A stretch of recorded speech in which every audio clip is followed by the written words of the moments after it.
week, Senator Ed Markey and Representative Jerry Nadler proposed legislation to increase the size of the Supreme Court from 9 to 13 justices, an idea which was last proposed by Franklin D. Roosevelt back in the 1930s. While the Supreme Court has always been at the center of the nation's biggest legal disputes, the bitter confirmation fights over the last 4 Supreme Court nominees have brought attention to the outsized role that the court currently plays in deciding huge cases with controversial consequences.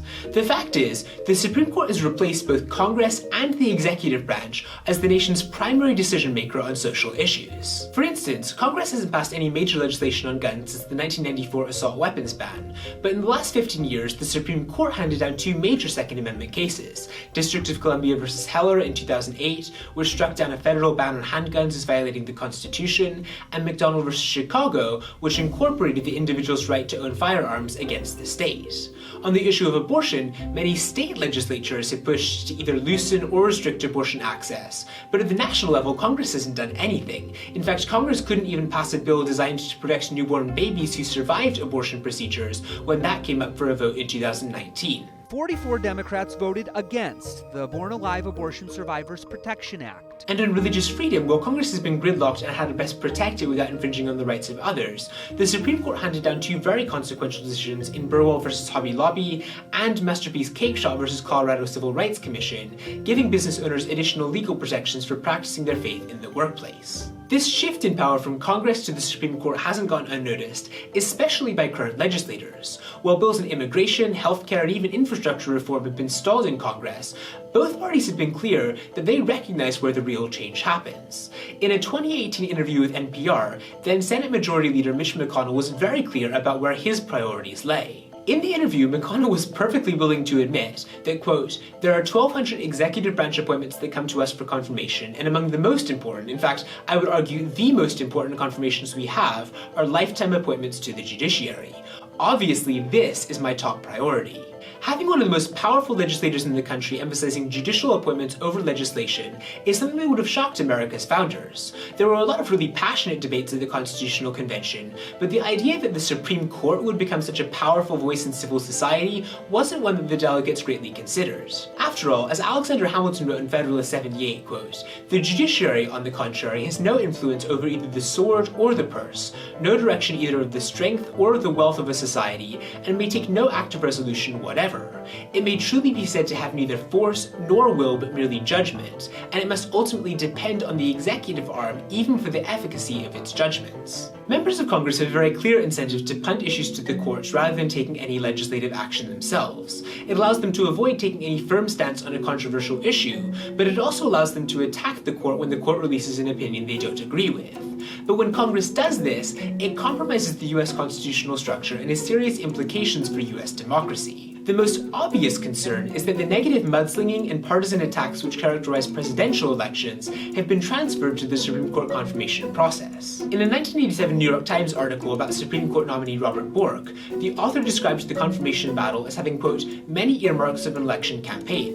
Millions of dollars are being spent on both sides of the battle in campaign-style advertising and mailings, charges of distortion are being traded thick and fast, and television images are often overwhelming real issues." Of course, nothing about that description sounds foreign to Americans who have followed the last 4 Supreme Court confirmation battles. In the case of Judge Brett Kavanaugh, even though he and Merrick Garland voted together 93% of the time when they were both in the DC Circuit Court of Appeals, tensions on Capitol Hill about his candidacy reached a fever pitch in fall of 2018. Even before Christine Blasey Ford came forward with her charges of sexual assault, Kavanaugh's confirmation hearings were already incredibly heated. Protesters said to be escorted out of the confirmation hearing room every couple of minutes for constantly disrupting the event and shouting down questions.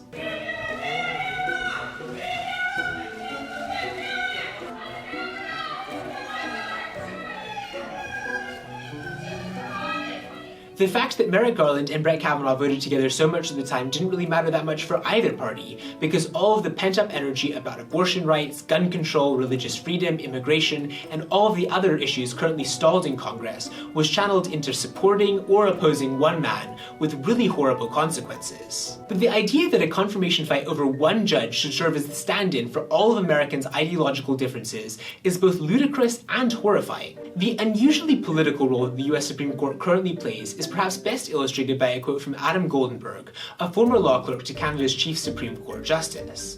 "It would not be at all surprising," he wrote, "if more Canadians could tell you about Roe v. Wade, the 1973 US Supreme Court ruling that severely restricted the regulation of abortion, than could name a single judgment of our own highest court." So, what should the role of the Supreme Court actually be? Well, like the US Senate, the Supreme Court was originally intended to be a check on the populist whims of the people, so it's often been at its best when it served that purpose.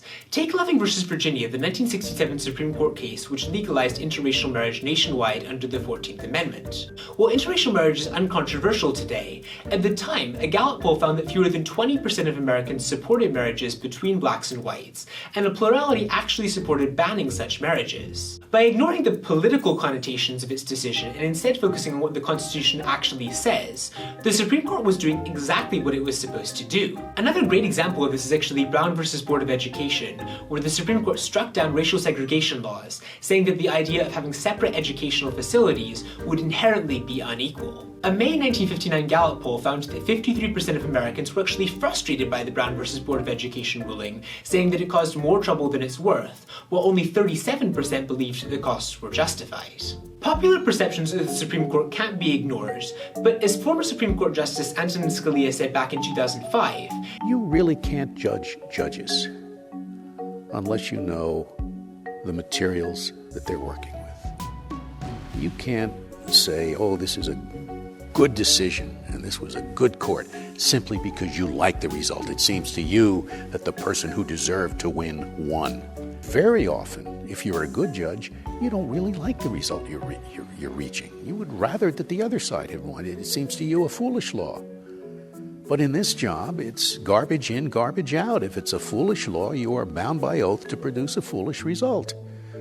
Because it's not your job to decide what is foolish and what isn't. It's the job of the people across the street.